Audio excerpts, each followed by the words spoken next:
Hi. Hey! Thanks for coming to this thing that you guys have already seen online. So, how you doing? A lot better now. Okay, really? Yeah. Yeah, man. This is the first time I've kind of had the dubious pleasure of being public in about a year. So, I made notes. Hey, can you hear me? Is this okay, or is it going to be louder? Okay. All right. So, where am I at? Oh my God. London. Oh yeah. I forgot. So, all right. So here I go. Publicly trying to remember how to be a persona, which is super weird because I think this past year has been rooted in trying to sort of get over that shit for some reason. So I think, oh, there's a light. Check out this complexion. Man, every day I look at myself in the mirror now and it just gets a little more tragic. It's like I was told to exfoliate recently and it just seems like, fuck that. So, anyway, my name's Devin, we all know, or if you don't, my name's Devin. Yeah, I know, man. It's like, you gotta let me sort of work my way into this thing today because this is not like a normal thing, right? Like, there's this movie theater and a bunch of humans again and a lot of people that I know and all right, so I'm just going to speak, and then at some point it will start to make sense. And I made notes for myself, so I didn't just ramble like I've done for the past 3 minutes. All right, so it has been a long year, and Empath is the result of that. And this record has been incredibly enriching for me, I think, on a personal level. And on a professional level, it's obviously been very strange because it means sort of rethinking your connection not only to music, but to your social dynamics and all these sorts of things. And I'd like to start, actually, before we get into the movie as well, I'd just like to say thank you so much to Mike Zim, who made this movie, and I wish he was here, but...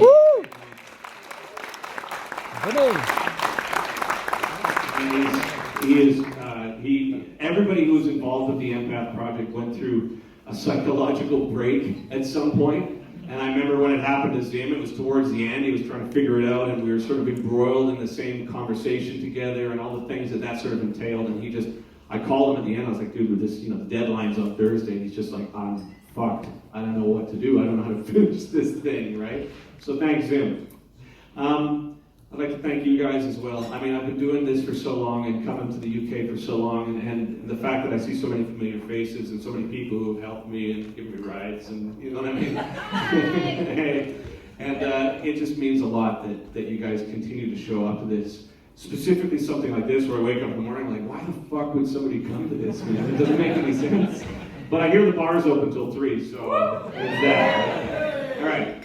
Okay, so since the last time we saw each other, I guess, is when, I ended the DTP and all these sorts of things. And I wanted to I mean, this will be reiterated in the film, which I'm going to stop and make mental notes on. But I wanted to sort of spend a moment talking about that as well, because I think there is some confusion as to why one would do this. And it was the same thing that happened when I broke up strapping. There was people saying, well, this is what I like, and I have an emotional investment in this, and why would you choose to end it? But ultimately, I think my goals as a musician are sort of rooted in some sort of need to actualize myself as time goes on, and it ceased to be what I needed in order to proceed.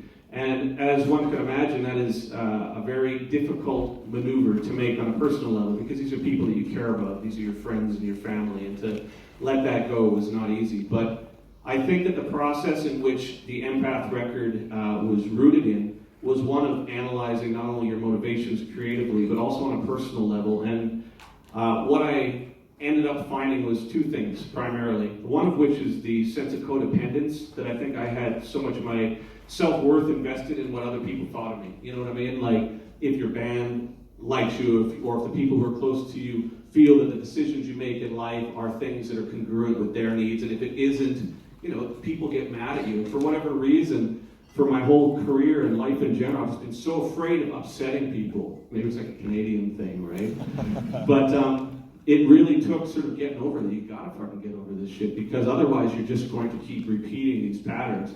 And the other thing for me was getting more back into the aggressive parts of what I do. Like Strapping a Lad was like a big part of my life when I was 23, 25 and all that. And I think that I had falsely accredited that sort of creative psychology to drugs and alcohol at the the time. Like, that was the reason why I went down that. It could not possibly be because I made life choices that led me to certain things, and I had a proclivity as a person for that sort of aggression. So between codependence and that sort of sense that I needed to make peace with some uncomfortable parts of my personality, that's where the record, the gestation of it came. And I also started recognizing towards the end of DTP, it became something where it was consciously trying to avoid any sorts of negativity in what I was doing. Like, anytime I had an idea that veered towards something dark or something, really brutal musically, I immediately sort of put the kibosh on it, thinking that it was indicative of some sort of mental sabotage that was going on. When in actual fact, through the process of making Empath, I realized it's just a part of being human, Some days you're pissed off, some days you're depressed, some days you're this, that, and the other thing. And a lot of what has been going on with me creatively over the past several decades is I started becoming like a character. Like the whole Devin Townsend thing, like when we started trying to make my career move forward as opposed to laterally, it started to become, okay, well, how do you focus on a character that does all these sorts of different types of music? And it became almost like a caricature of who I was. And then I'd come on stage, I'm like the top hat, and I'm like, waka, waka, waka, I'm the funny guy, and fucking check out my balls and all this, fart joke shit, which are funny still. But I just started getting to the point where I was just sick of myself. It's like you look at yourself in the mirror, and I'm like, man, my objectives creatively are a sideline to my objectives on a personal level. Like, the music's always going to exist, but it's going to be the exhaust of a process that requires constant analysis, or else what you're going to be presenting to your audience are things that are of no substance, really. It's going to be assumptions on what people think you are, like a projection of what people think you are, and then writing music according to that projection. And what it becomes is like a parody of who you are, So it may become, okay, well, I realize that people have an emotional investment in this song, therefore I will try and analyze what it is about that song that makes that emotional investment, and then I will focus on making a record like that, make the kick drum sound good and all this sort of stuff. And then by the end of it, what you're doing is you're not being consistent with the creative motivations that brought that about in the first place. And so Empath as a record, and I'm almost done, Empath as a record was about a midlife crisis, I think, ultimately. 46 years old, and I decided that at this stage of my life it was important for me to not only go back in time and review my connection to all these things that I've done creatively, and then analyze how my relationship is with each one of those things and what it means to me practically, as opposed to through the veil of fear or arrogance or all these sorts of things. And once that was done, it became the theme of empathy really started to become part and parcel of it, because the media right now is fucking crazy, man. And it's like, my job requires me to be on social media and all this stuff, but I'm terrible with social media. Like today, Label sent me a thing saying, people are downloading it, and oh my god, what are we gonna do? And I was like, holy fuck. And so I did this Twitter rant of just like, I'm an idiot, I'm an idiot, I'm an idiot, I'm an idiot. And then by the end of it, I'm just like, oh my god, just put down the phone, dude. It's like, and then you'll put something up on YouTube, and you've got 90 people are like, this is really cool, I like this. And there's one guy who's just like, you're a piece of shit and your dad's an asshole. And you're just like, oh, I'm sorry, I didn't mean to be so, you know what I mean? And then by the end of it, your whole trip is embroiled in this kind of need for other people's validation. And, because I have to be involved in social media, because I do like interacting with other people, it really, as a midlife statement, empathy became something that was really important to investigate. I think almost primarily because it gave me a loophole to put all these different styles onto one record, so it can be brutal, and then it can be stupid, and then it can be pretty, and it can be mellow, and it can be chaotic, and it gave it a tether that emotionally was like a linear path to what was ultimately at the end of the record. And I think what the record is meant to represent ultimately is life is not always beautiful. Life is not always, when people talk about all you gotta do is think positive. I have a lady in my life that said, that works great if you're a white man. So I think that the whole idea of thinking positive makes sense, but it also has to be within the parameters of reality. And reality, oftentimes, the news over here and in North America, everybody knows it's fucked. And I think what that does ultimately is it makes a divisive situation in which people are unwilling to sort of see things from other people's points of view because we have so much invested in being right. And a lot of that times it comes just down to fear. It's like, I fear the ramifications of being wrong, therefore I'm going to stick to my opinion with such fervor that anybody who challenges it, it's like, I'm mortally offended. You know what I mean? It's like, holy fuck, you're not offended. Jesus Christ, man. Like, so empathy as a theme became not only a loophole to make a record of very sort of emotional and musical styles, but it also became the opportunity to make something that allowed me to sort of participate in where I've been emotionally in order to move on creatively. And where I move creatively is The Moth, which is a musical, and I got this record called Thank You, which is like a really chill sort of like, whoa, man. And some other shit that I'm sure is going to come out at some point. So how tonight is going to go is we are going to awkwardly watch this documentary that we've all seen. And what I'm going to do, to make it a little easier on all of us, is I'm going to stop it periodically, and I'm just going to tell you at that point of the documentary what was going on creatively with the process, because unlike some of the other documentaries we've done, this one was prior to the record being written. It started from the very beginning, prior to a single note being committed. I mean, I had ideas, but before it really became Empath, the documentary started. By the end, the record was done. So it gives a real overview of the creative process, and there's certain things that I would like to sort of add as we go on. I love that Celine Dion shirt. Holy shit, that's so wicked. I said they also had a Phil Collins one too, where they have like death metal fonts and all that. Which one? Taylor Swift is wicked. Yeah. Anyway, because Celine Dion shirt looks like a metal font. So everybody, thank you very much. Celine Dion has some jutting hips though. There's a photo I saw of her. She's just like, you know, hips forward and just like skin tight thing. What's that? I thought you were talking from personal experience. Oh my God. My personal experience sexually is so limited. It is like, I think that's one of my biggest hang-ups is sex, actually, because I never had a chance just to sort of figure out what a lot of other people figured out. It's like, well, it's not that big of a deal. I'm like, no, it's gotta be though. It's gotta be. But then anything that has been extracurricular in my life, to any relationship I've been, I just end it just thinking like, oh, that's fucking gross. I think ultimately that's my biggest problem with being human, is that you think you're looking for unity, whether or not it's like other people or this projection what the perfect mate would be or sex or something, and ultimately it's all this metaphor for the fact that it's like a dual, you know. Anyway, I'm going to stop talking because now I'm doing that thing. Celine Dion shirt everywhere, it's not great. Okay, so where's Buddy there that's going to stop the, what was your name? You told me your name twice. What was your name again, Bud? Where's the guy with the... Mike. What is it? Is it Mike? Is it Mike? Mike. Mike, and you're the guy with the computer that's going to stop it? Yeah. Woo, Mike! Okay, so you guys got popcorn and drinks and everything you need? Anybody got to pee? They tried to block up the toilet so I could pee because I can't pee when there's people around. I know that. You do that? Yeah, no, I just can't do it. And so I went in there and someone's taking a crunch, so I just like ended up peeing in a bottle. But you don't want to tell the audience that. So I'm going to move to the side and we're going to watch this and I will stop and comment. And at this point, I'm going to assume that because you're here, you're okay with me rambling, and there's going to be a lot of rambling. So if anyone isn't, just drink. All right, so you want to start the thing there, bud? Woo! Here's us at a movie theater.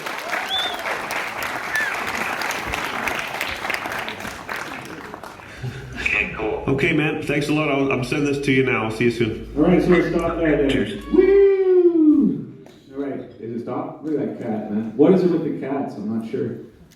So I had a couple thoughts while I'm watching this here. First off, I mean, the level of narcissism that it takes to do this is just astounding. You know, it's like, I listen to this and and it's like the sort of sense of self-importance that comes with this sort of process. And sitting here in front of you guys and then like being all meta about it. Here I am talking about this and listening to me and everything. It's like, why is that so important? And ultimately, I think that in the past, what I had done had been misinterpreted on a certain level. And I think that the process of like actually going through these things and trying to figure it out for yourself. If you're an artist, which I'm sure a lot of you are, it just more articulates that process than anything else. And I had a whole bunch of thoughts while I was doing this, but I didn't have a pen, so I didn't write it down. So I'm going to try this. Does anybody have any questions during this before we press play again? No? I'm going to say no. Somebody's going to do it in a second. They're going to ask something just to sort of fill the space. Watch this. Okay, I have a question. Okay? No, fuck it. All right, so why cats? I think cats are jerks. And I think that humans are like cats because it's a conditional relationship, you know? Like dogs are super unconditional, and you can really hurt a dog's feelings. Like if you don't want to pet your dog, you can really bum your dog out. He's like, oh, you don't like me, buddy? But with cats, they're just so arrogant that when you want something warm and fuzzy in your lap, you can have it, but when you don't, you can just be like, get the fuck off. And they're so arrogant, they're like, well, I'll be back. On some level, I think that defines people. I actually heard something that if you die in a house and the doors are sealed shut, if you're in there with a dog, the dog will wait until it is dying before it eats the carcass, and a cat just waits till you stop breathing. The dog So, feels bad about it. what's that? The dog feels bad about it. Yeah, I know, which is like super weird because you have to be conscious of your pet, and maybe there's something about cat pets are kind of cute. I mean, look at his furry little lips, right? I took a shit earlier that smelled exactly like cat shit. All right, so we can press play again.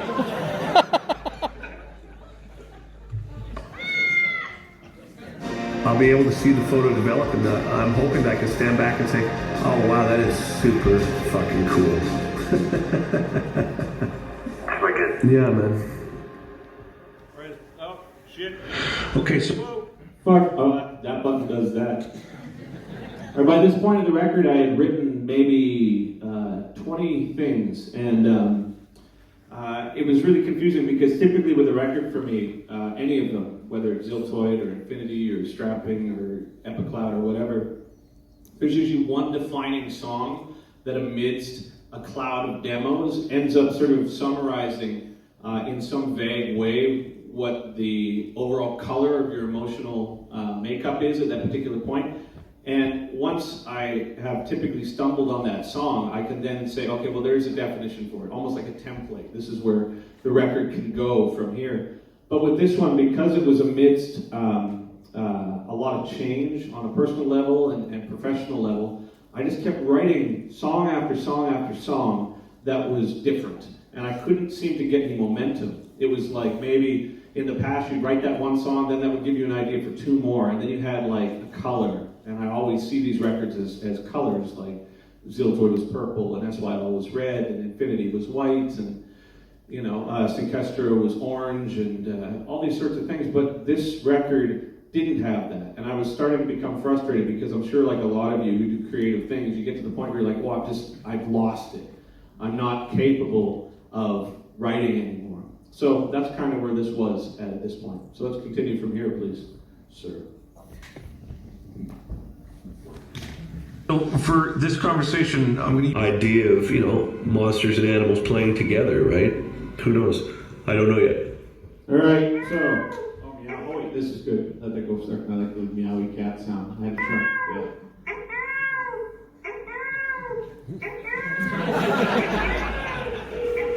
All right, okay, now we can kill it. All right, so a bunch of things. By this time as well, well, first off, I just say this is fucking so surreal, just sitting here and watching a big me. It's like there's just no way that life is not just a construct of illusions, because this just is stupid. You just don't do this. This is like a weird dream. I'm gonna wake up and I'll be 15 again, just being like, oh shit, I gotta go to the dentist.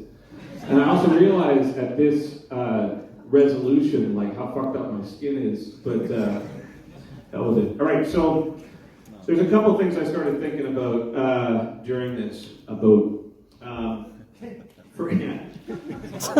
First off, at this point, as I had said there, I was concerned about what the theme was going to be. Like, you know, I'm writing all these things, but I don't feel this intrinsic connection to it, and why is that?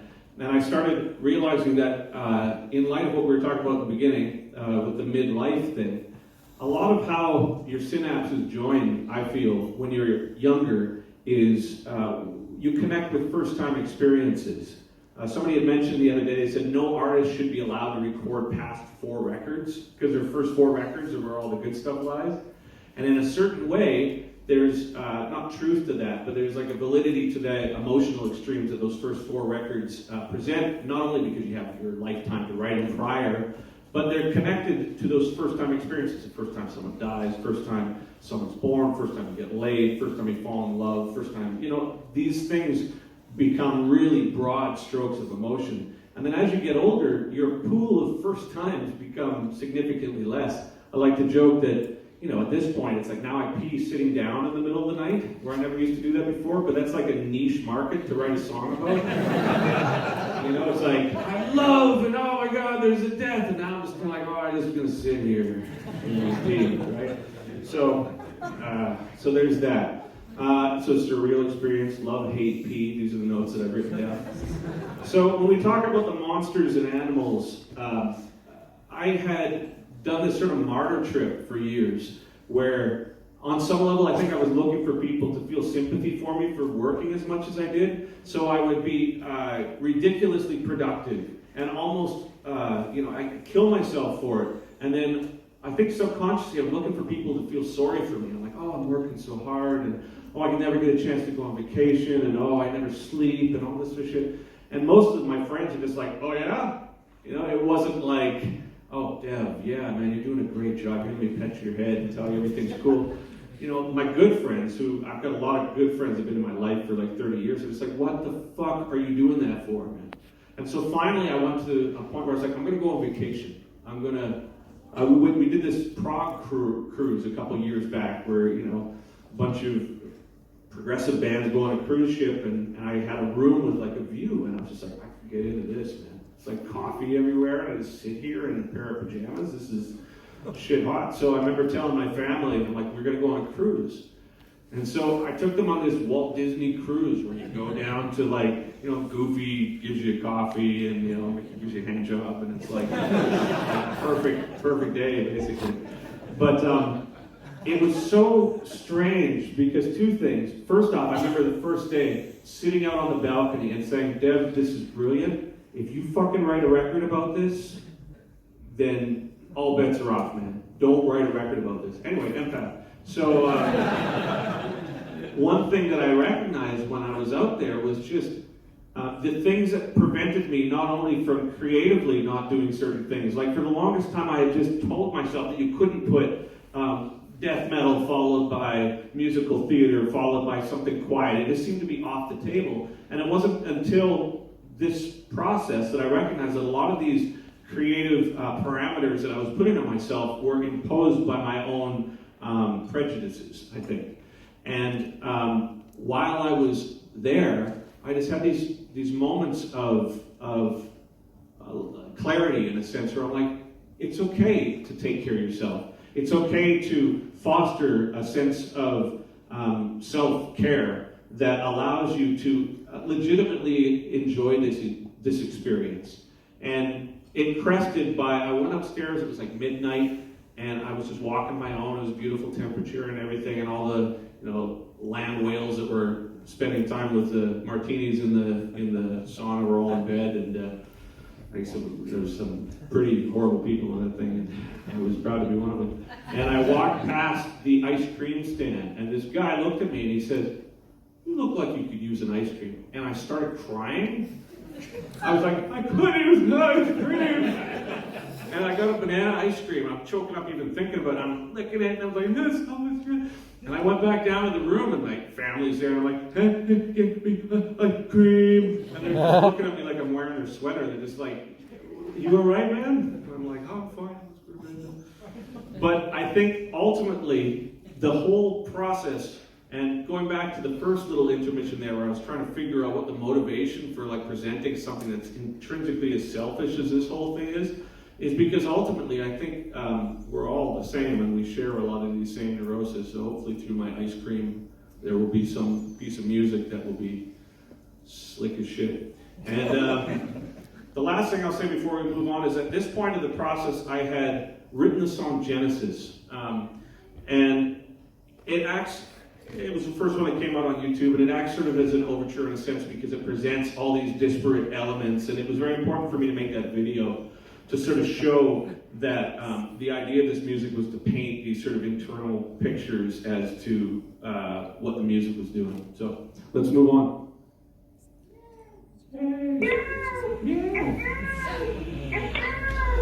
Hi, how's it going, man? That's basically the vomit for right now.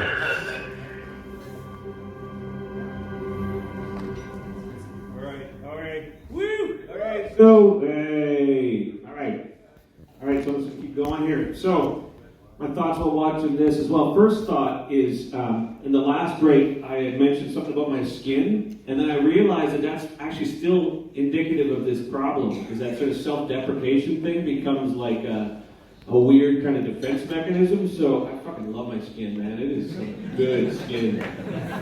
Checking it out, I was just like, if any of you guys want any like exfoliating tips, you just talk to Dev, because I'm exfoliated like a motherfucker. All right.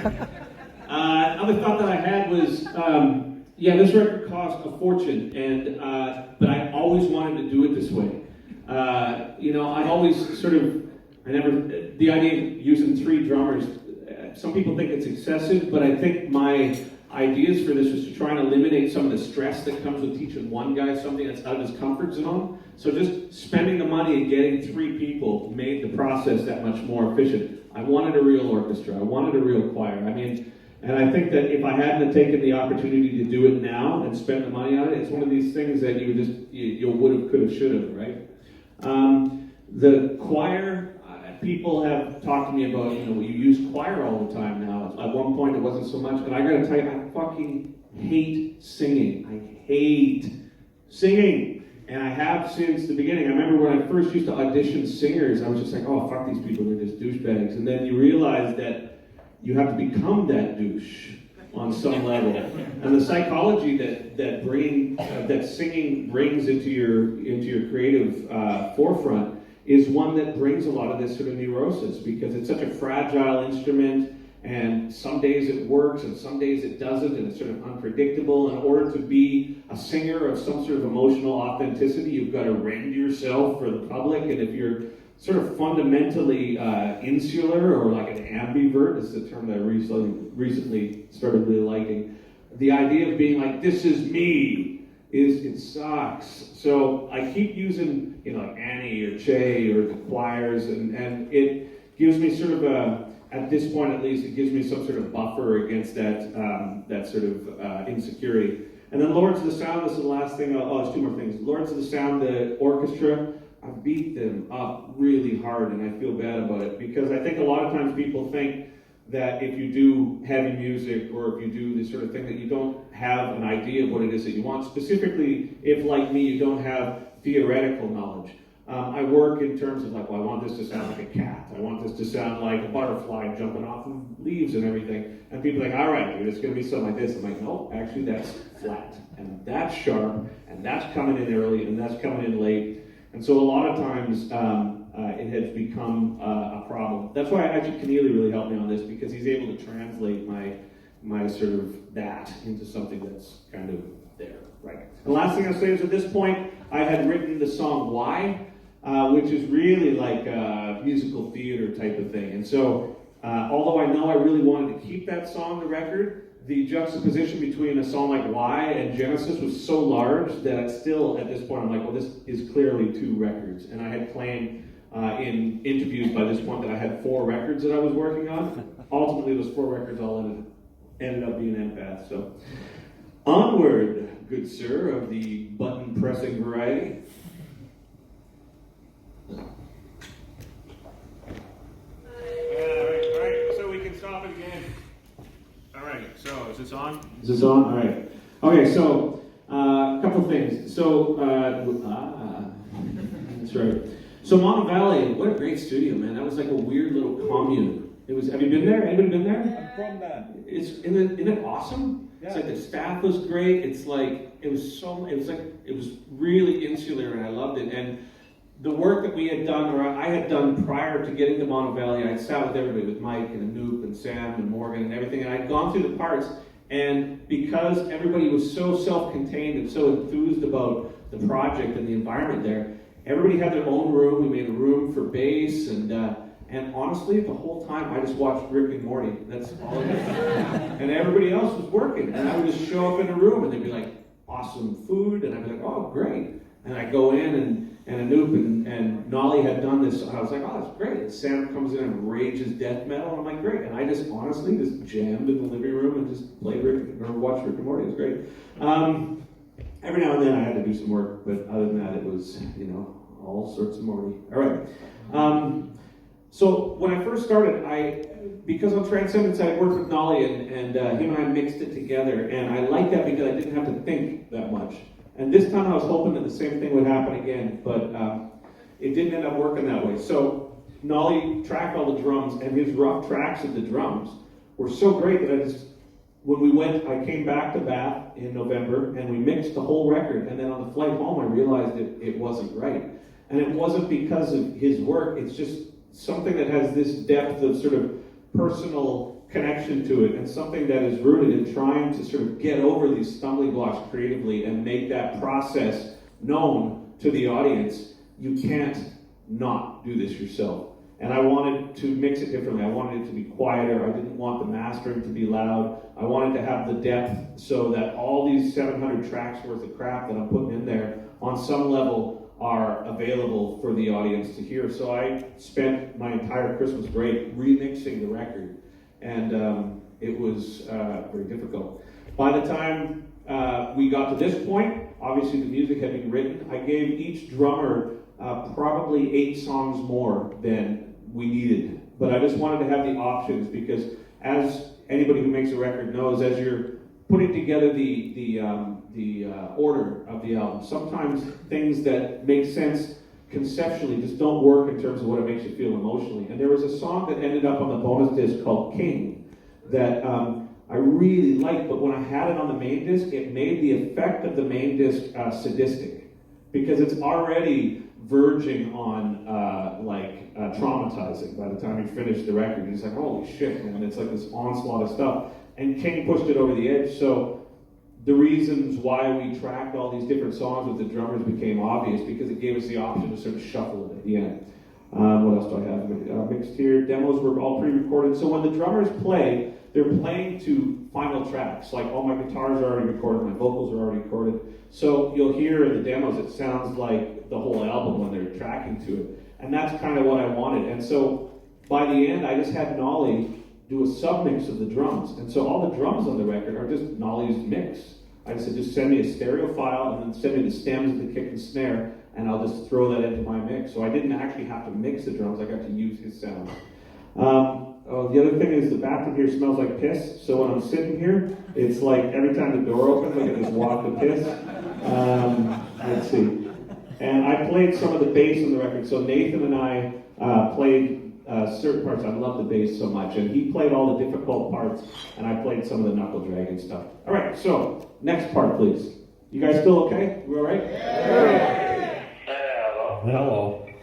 When was the last time we talked? Was it prior to me? I'm just rambling again. But no, for whatever reason, it's really important for me that this record is just fantastic and massive. So,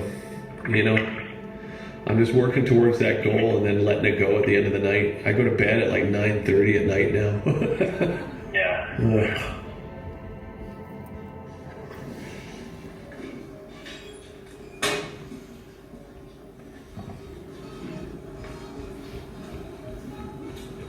Oh, and just as a side note, I'm still in those jammies. So I wore the jammies for the whole time at Mono Valley, and every day that I wake up, I'm wearing the same jammies. I'm just like, nope, not getting out of my jammies till this is done. I get out of them when I need to go to the store or when I need to do exercise, but morning to evening, man, I'm just in my jammies and loving it.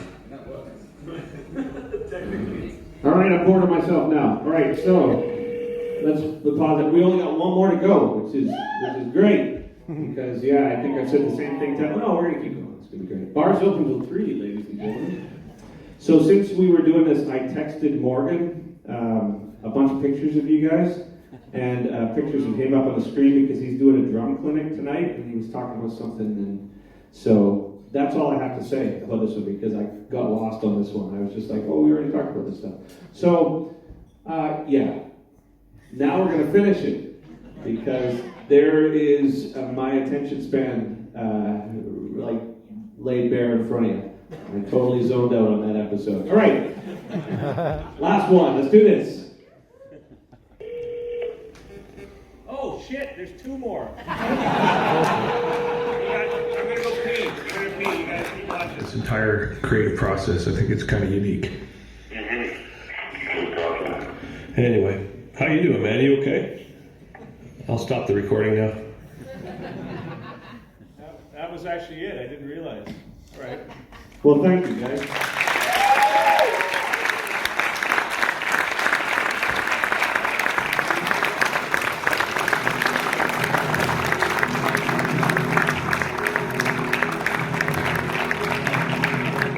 That was cool. Everything's shut.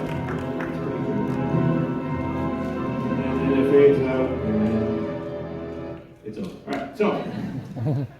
Thank you so much for participating in this. I think if there's any way that I would like to be able to conclude this, it's that even during this screening, or whatever we're going to call it tonight, allows me to recognize that the process has some tangible value. Because when I first was up here and I was thinking about how selfish it seemed to me to make a presentation about you and your own trip and all these sorts of things, I just feel that if you are in a position where you've got a voice of some level of volume, even at this level where we're doing prog metal and all these sorts of things, I think that it's important to try and use your process as a way to sort of articulate things that are important to you, because I think the idea of protesting and doing all these things are maybe important to some people, but I think the best way that we can make actual significant change to this kind of fucked up situation we find ourselves in is to work on ourselves. And if you've got some degree of influence, I think that there's a domino effect that happens that way. And this whole process is and continues to be like just terrifying. It's like it's not, it's not. Yay, it's super fun, right? It's like, oh my God, man, this is like bizarre. But I appreciate all of you so much, and I truly mean that. And I don't. I'm not trying to be flippant about it. I'm trying to drop the thing. I was going to express the fact that I went to piss, and there was a bunch of people in there, so I couldn't piss. And I came back out and was finding the empty bottle, but somebody had very kindly taken the empty bottle and replaced it with a full one, so I still have to piss. But I decided not to say that because that would sort of undermine the gravity of what I'm trying to say here. So thank you so much for participating. We're going to do a question and answer thing, and I think that now that I've let it known that I've got to urinate, that's just not going to be an option, so I'm just going to hold it. So how are we going to do this? Do we have microphones? Does someone just want to yell things out? Does that make any sense? Does anybody have any questions at all? Or like? Well, do you want to go pee first? I don't know if I can, under the awareness that people know I'm peeing. Even at that, man. I for years, what I would do is when we were on tour, I would choose a song that I would listen to that would be like a Pavlovian response. That was like every time I listened to it, I would do the same. No problem. Yeah. Well, first one I chose was Rain of Blood. I was like, oh, here we go. Right? And the second one was Fashion by David Bowie. And now if I hear either of them, I just piss myself. So, but it's not going to work today. So. All right, so let's start this in a way that is less awkward than it is right now. So somebody, what's your favorite color, sir? With your hand up? Black? Is that technically a color, or is it? No color. It's no color, so it's the absence of color? Your heart resonates with my mind. All right, what's your question, my friend? My question would actually be, when you wrote the book, did that initially kick off some sort of catharsis that then ended up leading to the end of DTP and then into Empath? I don't think that the book had any direct influence on it. I think that for whatever reason, I've just always been wired like this. I remember my mother saying, she's, whether or not she believes it, she's always sort of subscribed to this idea of like, oh, you've been around the block 50 lives, or you're an old soul or a young soul. And she was always just like, oh, it's your first time around, where you think that everything is so significant that you're the only person that's ever happened to. You know what I mean? It's just like, oh, I'm in love. Everybody needs to know. Oh my God, it's so, have you ever heard of this thing called love? It's so intense. And so I think that has been part of it since the very beginning, you know what I mean? And I think the book, to be perfectly honest, we were trying to fund that year because we had to take a year off for me to write. And so they're like, well, if you write a book, you can fund the year. So I was like, it's the Me Show, starring me, with special guest me. Why I'm Great by me. But I don't think it had any sort of domino effect that wasn't already there. All right, that went well. All right, so we're gonna do another one? Oh yeah, go ahead. Oh, yeah. So it's slightly different. It's regarding your stage production. So when you kind of look at your live albums and live tours, you've kind of gone from small to big stage production, and then when you came back to London last time with the Ocean Machine tour, you went back down to very basic stage production, and then you went to the last live album, you went to full orchestra and everything. So, not necessarily asking what's going to happen on the next tour, but what do you prefer having this massive production, or do you prefer kind of to be more intimate, and how would you like to proceed in the future? Okay, well, I'll answer that in two parts. First off, the reason why I'm doing the acoustic show now is because, number one, it buys me some time to figure out how I'm going to present it, but no one knows that. So in all the interviews, when they're asking me what it's like, I'm like, oh, it's going to be great. I can't tell you, but it's a surprise. But I also think it's important for the acoustic thing as well, because the process sort of begins in a very insular way. Like, a lot of this music is just written, on the edge of your bed or something, just with acoustic guitar as it is. And I think it's important to be able to present the stuff in a really stripped back way. And in that sense, I think it works very well, stripped back. But I also love the enormity of it. So we're releasing this video on Friday for Spiritual Collide, which is like a heavy metal Enya song on the Empath record.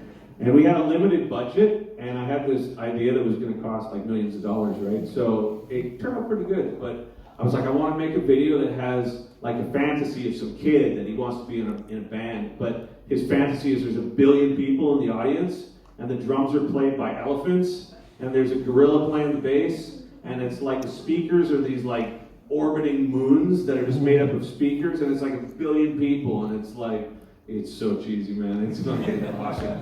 But on one hand, I like me playing in the background where no one knows that it's you, and just sort of making atmospheres on an acoustic guitar that sort of make people's meals taste better. On the other hand, I like the idea of doing something that's just like elephants playing drums and planets exploding, right? So somewhere in the middle is probably healthy. What was your question? I'm sorry? So at the end of chapter 2, you said you couldn't wait to listen to the whole thing and sort of go, fuck yeah, this is amazing. Did you listen to it at the end? Yeah, it scared the shit out of me. It scared the shit out of me. Me and Mike listened to it, and I was just like, I can't fucking release this. Are you insane? Because what it does that I didn't recognize in the past is, for example, with strapping, it's brutal music, but it's always brutal. So there's no dichotomy to it that allows you to be like, oh, things are going to be okay. It's just like, no, things are fucking full bore, and then at the end, everything blows up, right? But with Empath, you're just like, everything's okay. Holy shit. Oh, everything's okay. Holy shit. And it's like, what it did to me emotionally is by the end, I was like, oh man, you can't do that to people, right? But Mike felt the same way, too. He was just like, what the fuck did we just do here? But ultimately, the whole process, and this sounds a little hippie, but it's true. I mean, I was really conscious of the intention. And the intention was that you're trying to make a statement about anti-suicide. Because it is so intense. Life does that. And so the analogy of that sort of musical dynamic of being like, holy shit, oh fuck, holy shit, oh my God, you know what I mean? Is something that is a lot more true to life than, maybe what I experimented with Epicloud, where it's like, everything's great, you know what I mean? Or Addicted, right? And so, although I do like that, having something that was more true to life, the point that the record was trying to make by the end is, by the end of it, you just have to let it go. You have to just, like, I can't think about this. And that's what we did. We spent 5 minutes at the end just like, and then after 5 minutes, we were like, so dinner? And there was something about that was like sort of rooted in surrender in a sense. So when I first heard it, I was like really, I didn't know what to think about it. But then when I realized after the fact that what it was trying to impose emotionally the audience was like through the fucking chaos, you have to hold on. And with that, it became like an important part of the record. And, you know, but man, that first moment, I was just like, no way, man, we're not putting this out. But it's in the other room for all who wants it. Anybody else have another question? Yes. Going through it, obviously you mentioned a lot of emotions and scenarios, and I'm sure it resonates with a lot of people. It sort of upset me when you said you had to apologise to the fans for what happened with DTP. I don't know if everyone else feels the same way, but I love you for being you.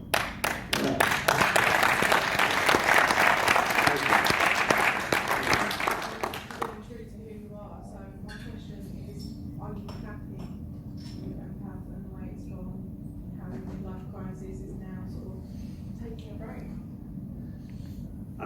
Happiness is an interesting term, isn't it? I mean, I feel an absence of suffering, which is great. Yeah, I think on some level that is very similar. I appreciate your first comment, but I also I don't take this lightly. You know, it's this is. I mean, when I had my little freak out on Twitter earlier today, it's because a lot of times I have a real issue with monetizing this sort of stuff, because it all seems to be rooted in that. There's you know, because what I'm trying to do is to not only help myself, but hopefully in turn that process provides, you know, like a soundtrack to maybe something similar in a different way with other folks, right? But when you monetize these things, it sort of sucks all the everything out of it in a way. But you have to monetize this stuff. And I mean, in the situation that I'm in now, it's like, you know, I've got crew and agents and managers and labels, and everything revolves around this. You can't give it away for free. And so I've been constantly torn by that. And so when I feel that sort of sense of connection with the audience, and why I would feel maybe guilt is the wrong term, but accountability perhaps, it's because I know people have invested things into it, and I don't know, maybe I just need to get over it. But it's like ultimately, Empath was a challenge for me because it was something that I felt really compelled to do, and like this whole existential thing that the record ended up representing was something that I was like, well, why would people want to participate in that? And then now I've got, you know, kid needs braces and like labels, like, why are you telling people to download all your shit for free? Like, what the fuck's wrong with you, right? And then you start thinking, okay, well, we finally got momentum going with this thing, and there's a lot of people that have some sort of involvement with that on a financial level. And for me just to be like, well, now I'm gonna make the soundtrack to the existential crisis is like, oh shit, man. It seemed inherently very selfish, I guess.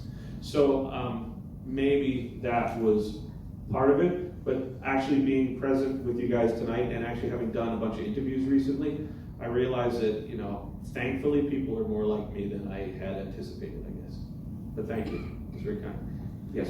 Bit of a technical one. I've always been intrigued by, you know, the tuning, the open C tuning.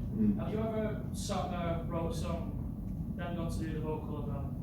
Balls, how am I going to sing in that key, and never had to like transpose something? Oh yeah. I mean, I did a vocal clinic, such as it is, the other day, and someone said, how do you do it? And I said, I scream until I taste blood, and then I hope it doesn't die after a week. And if you're a singer, then I would hope that you don't take that to heart. But I think force of will plays into the process, not only creatively, but also in terms of technique, in ways that allows situations like you just described to just be, you know, it's an obstacle that you gotta get past. I think that the amount of IQ points that I've lost hitting some of those high screams is such that, it's like you taste copper and you find yourself on the floor and you're just like, what the fuck? Oh, I guess I hit it though. You know what I mean? But I think that what I've always sought out in other musicians, and now more so than ever, is I'm not looking for safe musicians. I like that, not self-destructive, but I like that desire to, like, whatever it takes to achieve what it is that you're trying to do musically.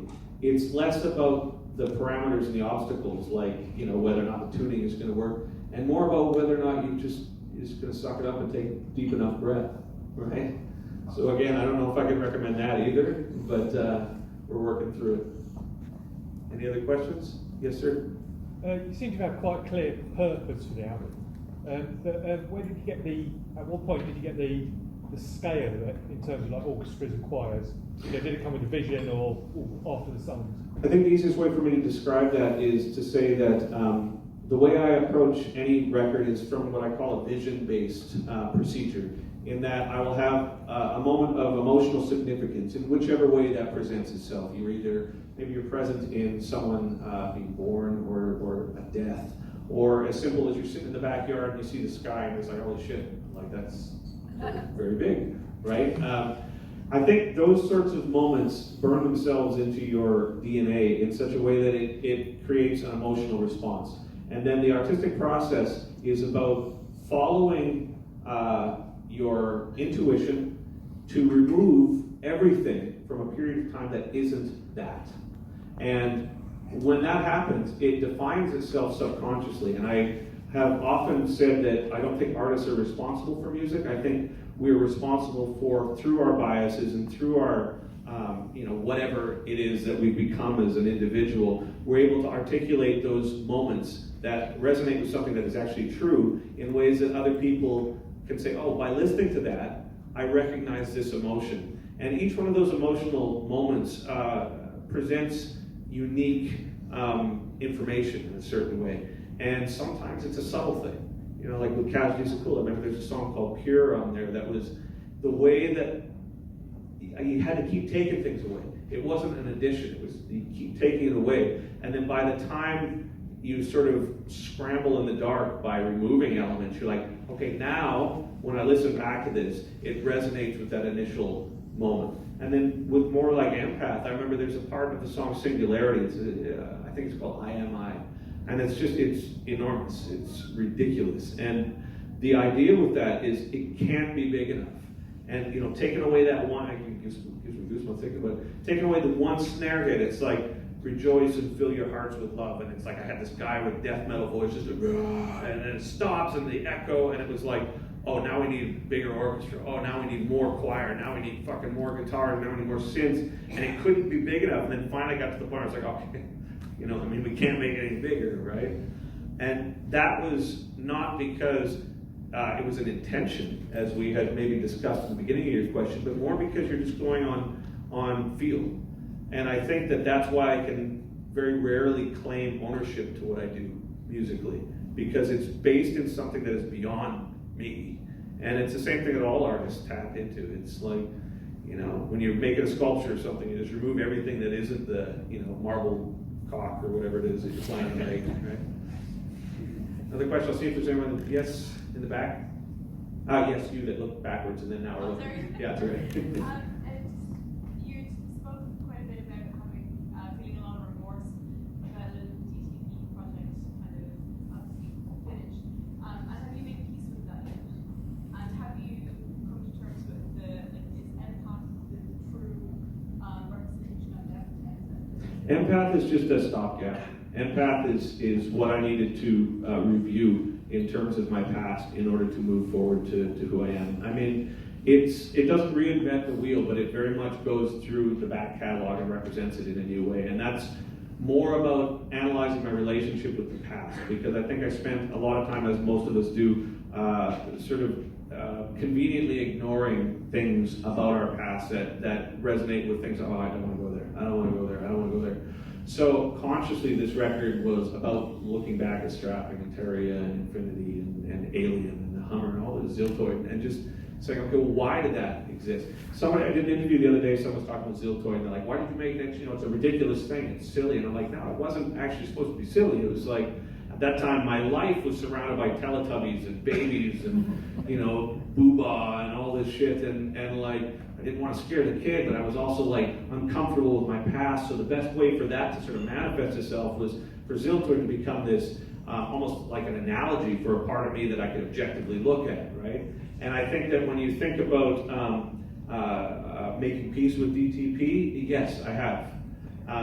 But a lot of that came down, for example, Beef, bass player. I've known Beef since I was 13. You know what I mean? I remember we used to get hammered at his mom's house. Like, we could get these 2-liter bottles of a type of booze called Bavarian that was like blackberry flavored like soda pop, and we just barf in his mom's bathroom all night, right, until he came home. And it's like, dude, I've known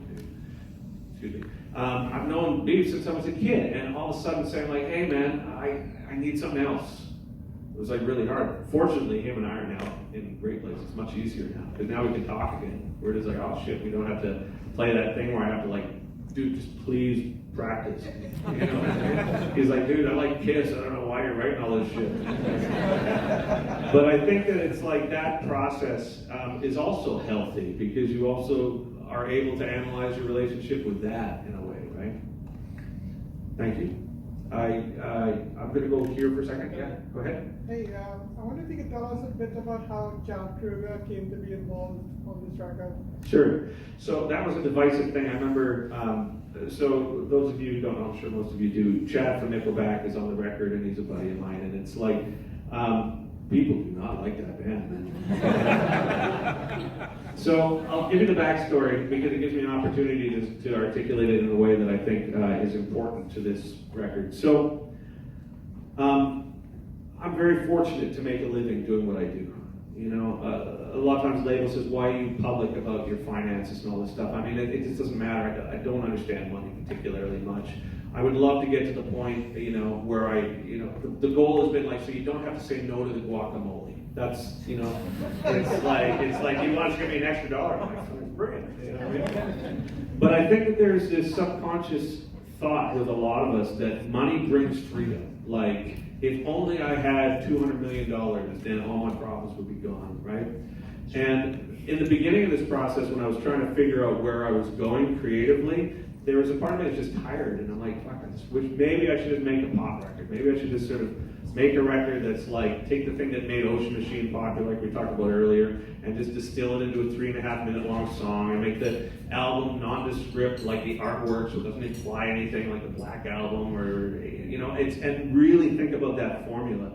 And I have been very critical of Nickelback. I was just like, same with everybody. It's just like, fuck that band. You know what I mean? And in fact, because Chad and I grew up in like the same area, and we used to go to the same jam spot, and actually his lawyer was my lawyer prior to them becoming popular. Right? So there was a bit of a tether. I had heard that he was critical of me. I had heard that he didn't like what he did, and he was talking shit or something. And so I was like, okay, this is great. So fuck him, fuck his band, all this sort of thing. And then I kind of went into that sort of herd mentality about like, well, it's this and that and the other thing. It's a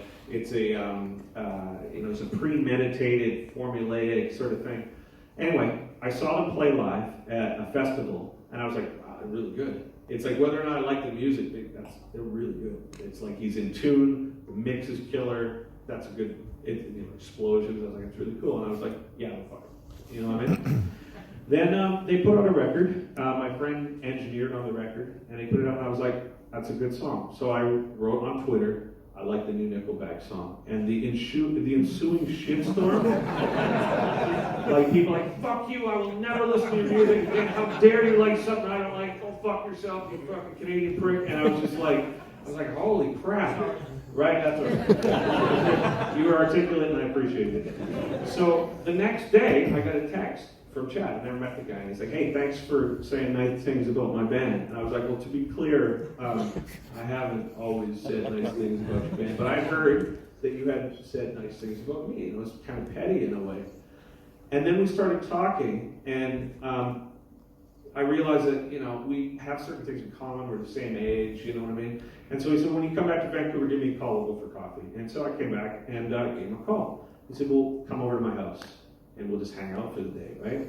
And I came over, and this was before Empath started. And I can't say we're friends. I mean, we're acquaintances, but friendship is it's a hard thing to establish. But I went there and I realized immediately that we could talk.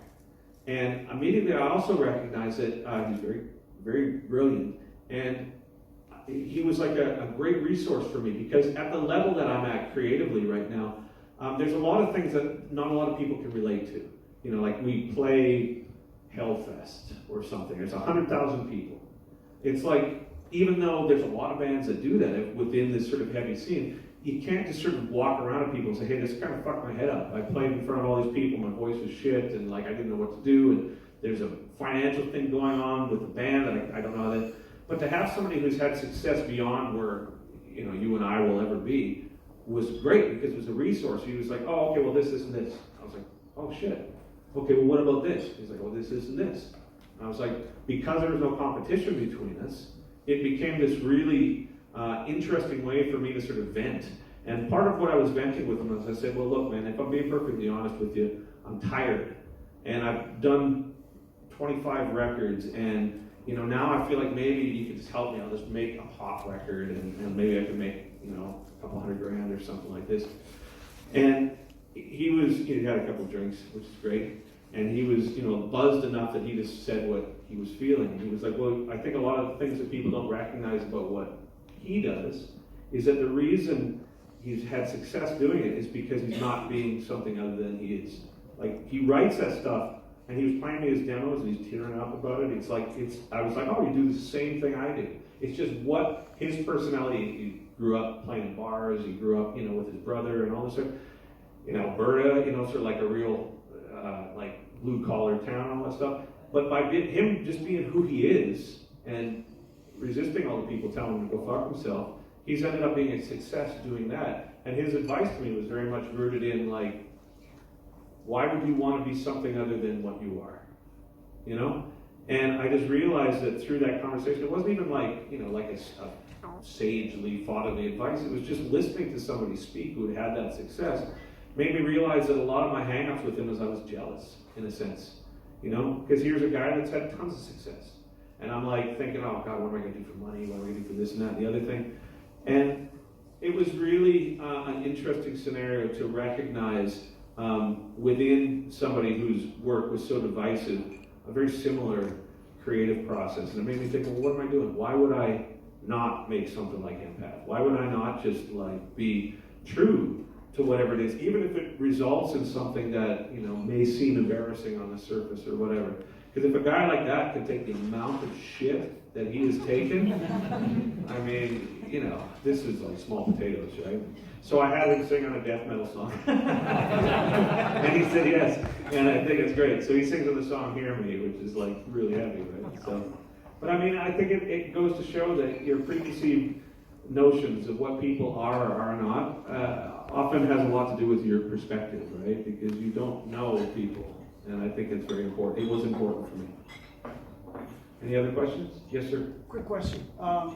Sex and Religion changed my life. I was a 12-year-old kid, and your voice, not the record itself, your voice. Somebody said your voice, amazing. It changed everything. You're 46 now, and that record had a lot of bashing over the years. How do you feel about it? I still can't listen to it. I still can't listen to it. And it's not because of the music, it's because of what it resonates with. And it was a beautiful record, and it was a beautiful time. But I went to LA for that record, Sex and Religion, and I was 20 years old. And I had the idealism that I think a lot of musicians have prior to getting involved with it, where in your mind's eye, you have this impression that if you become a musician, it's easy street. You know what I mean? You get your videos, you get your albums in the stores, and all these sorts of things. And it was compounded with me, I think, by I've always been interested in, not spirituality, but how music is like an invisible thing. It's like it's connected to the spirit. And I think when I went to LA, I was so immediately deflowered by the industry, where I was just like, oh my God, this is all fucking bullshit. It's all bullshit. It's like all the smoke and mirrors that goes into making someone look, like a god. right? Where they'll Photoshop the face and they'll take the photos from that one angle where your teeth aren't fucked up, and you know what I mean? And they present it, it's like, you know, it's like some 60-year-old guy is like, he's still hot, ladies and gentlemen, and they, you know, airbrush his abs on 300 style and all this shit. And when you're not involved with it, you're thinking like, wow, these are gods. These are legitimately not like me. These people are not like me. And when I got there and I realized really quickly, I'm like, oh, everybody's fucked. No one knows. No one's got the answer. Steve doesn't know. The label doesn't know. And I think because my flowery connection to what music was in my own mind was immediately like debunked. That's when I started thinking, well, I moved to Wednesbury. I moved to just outside of Birmingham and, you know, joined the Wild Hearts. And then immediately I was like, wow, these guys are hitting each other, you know? And I remember thinking at that time too, it was like the combination of those two things. I was like, wow, this is so polar opposite to each other that the Steve Vai record resonates with me with that sort of fundamental paradigm shift. So I don't recognize the music as much as what it did to my connection to music. And ultimately what it did is I was like, I'm going to make Strapping Young Lad, and I'm going to make music where everything burns. I'm just going to, because I was so, you know, they say that quote, it's like you can never hate something as much as something that you previously loved, you know? And music to me was something that I felt so connected to that when I felt like, oh, it's all bullshit, I was like, I just want it to be horror, right?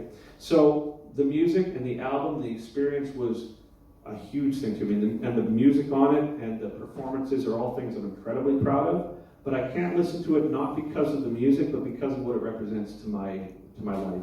And even when I try and represent it, it's you know, it was a very complicated time, right? But Steve plays on Empath.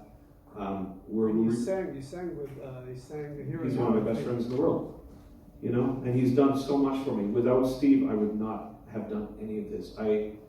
You know, and not only that, I was and continue to be a huge fan of his work. Like before I met him, I mean, Steve Vai was like everything to me, right? So it was one of those complicated relationships that we're very fortunate to have gotten to a point as adults where we share a lot now. And, you know, I value him and my relationship with him as much as any intrinsic part of my life, right? So, hooray for Steve and that record. Do a couple more questions, anybody? Yes, sir? From the documentary, it's clear that the creative process is really important to you, like writing, recording, producing. Where does performance and the live show, how do you feel about that? That is,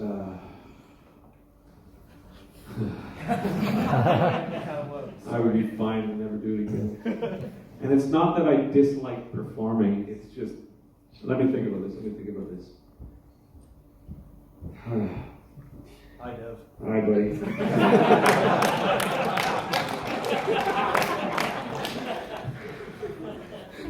That didn't help, by the way. Now I just got derailed.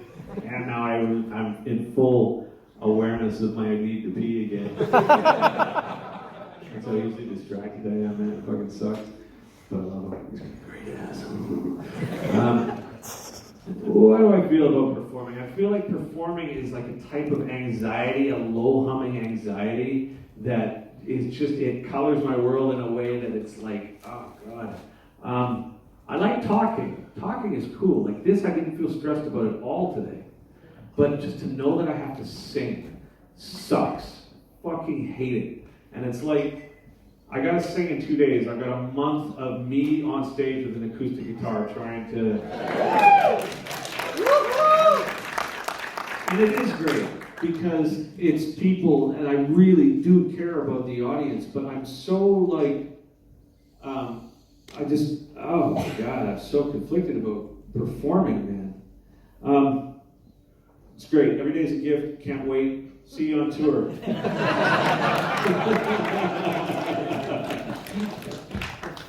I mean, oh God, honesty Tourette's, man. Let me back that up a bit. How do I feel about touring? I feel like it is the opposite side to a coin, which I just love so much, because as a confident and self-fulfilled artist, I feel that the best way for me to really represent my work to a receptive audience is to bring it to the stage. And the most provocative and colorful way that we can. And the tour dates start, we'll be putting them up online in the next couple of weeks, and we really highly encourage you to come because it's going to be a tour unlike anything. And the stage set, I can't tell you what it's going to be yet, but oh, you're going to love it. What's that? I think the first one makes more sense. Anyway, is he still peeing in there? He's still in there. He's taking a dump. Let's do just a couple more questions. Yeah. With Empath sort of representing your entire back catalogue in a sense, are there any sort of colours that you wanted to represent which you couldn't get on there, or is that kind of missing the point? I have two things that I want to do.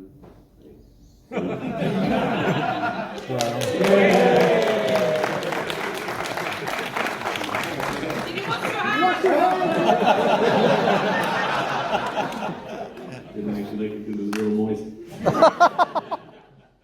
So I'm going to remember the question. Watch this. This is how not distracted I am. Okay, wait. Are there any other colors that I wanted to represent? Yeah. All right, so, yes. Okay, so there's three things that are in my field of vision right now. So, long-term project is I want to do a Broadway musical, but I don't want to be on stage. It's called The Moth. It started as a sort of absurd idea, but the more I see that the cost involved with doing a Broadway musical, I realize that what I really want to do is write music. I don't want to write a story. I mean, if I need to write a story, it's about power and sex and cocks and all this sort of shit, right? But it's like, there's a good chance in talking to people that... Yeah, well, that was it. Okay, here's my idea. Hear me out. I wanted it to be like Divine Comedy. You know the Dore sketches that were just like etches, you know what I mean? It's etches sketches. And I wanted it to be like biblical looking, and I wanted it to be, basically the concept is that humans are so in need of unity with something that we use power and sexuality as a metaphor for unity, and to all costs we will pursue that. And what it puts us in a situation of is that we are constantly at war with each other, and men in particular are hardwired to dominate over other people for the sake of a subconscious connection to sexuality. So the idea would be just naked humans killing each other with their cocks. But not in a funny way. It's that actually could happen. But just, and represent sexuality as like a grotesque thing. Don't make it like sexual at all. Make it horrible. And make it like this really disgusting way to have a metaphor for unity, but at all costs, right? So just like vaginas on the roof, just like vomiting worms, and like men like just killing each other's brother with like cocks, and the dude's like dead on the end of his cock, and the veins turn in the face of his family and start screaming at the audience and everything. And then the end, well, I can't give away the end because the punchline I think is great, right? But so I went to Sony in London, and I told them that, and they said no.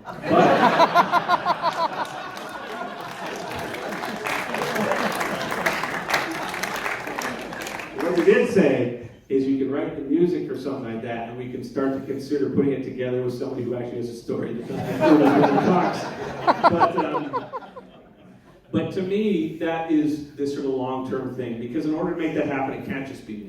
I don't want to be on stage. I don't want to sing. I just don't want to fucking sing, right? So I want some dude, I'll do it. Okay, so he'll sing, and he'll send me the text about how fucked up I was about Nickelback, and the combination could be great. And so that's it. And in my mind's eye, that's black and white. It's not any color. High five. It's like really black and white. And then the other thing that I really want to do is probably the next thing is going to be called Thank You. And the idea with that is, I made the Ghost record a few years back, and it's really chill. Your phone's ringing. It's like really a chill kind of album. But I want to do something that's even more chill. I want to make something that is like, it was originally going to be called Garden Music. I wanted it to be something that's just this beautiful, ethereal, subtle background thing. It's like, I really like Hammock, I really like Taiko, I really like that sort of stuff. And to make something that I can put on that really makes a midsummer day feel nicer and warmer would be great. And in my mind's eye with that, I see pink. and I see flowers and insects, and you know those old paintings where they had like the fruit baskets with the bugs on it and everything? Yeah, not quite like that, but there's still fruit and bugs, right? And then the other thing, I still want to make really heavy metal Enya, and I haven't done it yet. On Empath, there's a song "Spiritual Collide," which is very much like Enya, but it's not quite right. It's got to be more ethereal, right? So there's that, and I don't know what that's going to be called yet. I think it might just be my name, right? Charles Fuckbot. And I think that between those three things, that'll sustain me for a while, right? And do I have to be like, this is good. I'm in this position now because it like thins out the urethra. Okay, so another couple of questions. Yes. Your music is such a concoction of different styles and instrumentation. What do you listen to outside of your own music? It's all chill, down-tempo, instrumental, electronic. All of it. All of it. I don't listen to anything else. And if I do, there's Buddhist meditation playlists on Spotify. What else? Rubber Bandits. I do like the Rubber Bandits, yeah. Yeah, I think he's a genius. And but I don't listen to it. And I also don't listen to metal that much. I usually listen to metal just to sort of see what they're doing with their kick drum sound. You know what I mean? And if I do listen to metal, it's like, you know, my friends' bands, and you know, and I still think it's sort of Gajuro and Meshuggah are the two that are most ripping right now. But I mean, everything I listen to is chill shit. In fact, it drives my family crazy because there's this, no, it's an affliction, but it's a certain psychological affinity, or whatever the opposite of affinity for. You know, is there an opposite for affinity? Aversion. It's like a psychological aversion to like sound. Misophonia, I think it's called. My mother has it, my sister has it, I have it. So people chewing makes me want to shoot myself in the face. And so I've always got this little speaker that's playing, you know, low-key humming Spotify stuff. And it's all just ambient stuff and no vocals. I'm so sick of hearing people tell me their problems. You know what I mean? It's like, it's always like some 24-year-old dude is just like, oh, love gone right, and now I've learned my lesson, and it's like, oh, I fucking hate that shit because that's what I do. You know what I mean? Except at 46, which is way more, you know, pathetic. So often, I just don't want to hear any of it, but I need sound all the time, right? So down-tempo chill. Yeah. One more question, and man, the stream is gonna chip the porcelain. All right, anybody in that side where I can't see because there's a huge blinding light? Oh, yes. Yes. Me? Yeah. Yeah. When you're doing your recordings in your own studio, how much of that do you take to the, you know, to the larger studio? So you concentrate a lot on doing the sounds at home, and then how much do you transfer? How much do you take with you? It All looks of like you're using Pro Tools. All of it. Yeah. So you, the demo session in Pro Tools ends up being the mix session at the end. So how I do it is the sessions morph, and I mix in terms of submixes. Yeah. So I will start with a template that has a drum machine on the top and all the pre-assigned tracks that are pre-named as a template with the inputs. So, for example, if I choose to record bass, it's one cable going into a system that distributes that signal just with that one cable. So all I have to do is arm the bass. And if I want to do clean guitar, I have my guitar plugged into the same cable. All I have to do is arm that clean thing. I set the tempo, and then I work through it. Those demo situations oftentimes end up being nothing. But when I stumble upon an idea, either through that sort of improvisational method or by writing ahead of time and then committing it onto that session, what then happens is I do submixes. And by the time I get to the end, by the end of mixing Empath, I had a submix from Nolly of just the drums, so I have a stereo file, and then the stem and the kick and snare in case I need to do, or end toms in case I need to do any pushes. I'll have a bass session, I'll have a guitar session, a vocal session, a synth session, an ambient session, a choral session, and all these things I submix and then re-import into the consequent session. So if I start with drums, then I'll import that into bass. Then I'll take the bass and drums, import that into guitar. Bass, drums, and guitar, imported into the vocals. So by the end of each one of these sessions, I've got a basic stereo submix that ends up sort of giving me a reference point to what I've done up to that point. So by the time I get to the final mix, I'm well aware of which frequencies are not working and in which ways those submixes need to be tweaked. So as opposed to tweaking them immediately, I'll usually sit on them for the whole process. By the time I get to the studio, I'm able to, in that environment, say, okay, well, I hear in that synth that that one thing that's supposed to be a feature is not loud enough. I'll then open up the synth session, I'll reprint the submix with that one change, import it into my master session, and then by the end of it, all the stems that I start printing for the final mix are really close to being mixed. And when we get to the point where I'm in the studio and we're tracking, the drummer's got all of it, all of it in their headphones, and the bass player's got it in their headphones, what they're tracking to is a very complete session. What that ends up doing is two things. One, it makes mixing very complicated sessions, like Empath, which on some songs there's 700 tracks of things if you're going to put it all together. It makes it a lot more efficient because you've got control over those submixes. But what it also does is by the end of it, if I've decided that a song no longer fits the mold, I'm able to release that as a bonus track that sounds really close to like an album mix. So you'll notice Ghost, Transcendence, whatever this one I just did was, Empath, there's another one, it's like, but I mean, they've all got full CDs of bonus material, and people say, well, where do you find the time to do that? And I'm like, well, I don't find the time to do it, I just keep fucking up. And then by the end of it, I got a whole bunch of stuff, I'm like, well, we can use that, So the submixing thing is something that I very much recommend and adhere to.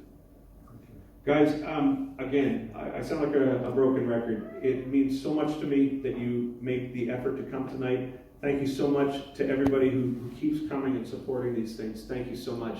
I can't tell you what it means to me to be able to continue doing this in this particular musical environment when doing things like this can be a bit of a risk. Thank you very much, and I hope you guys have a great night. Bar's open. I'm going to pee. Thank you.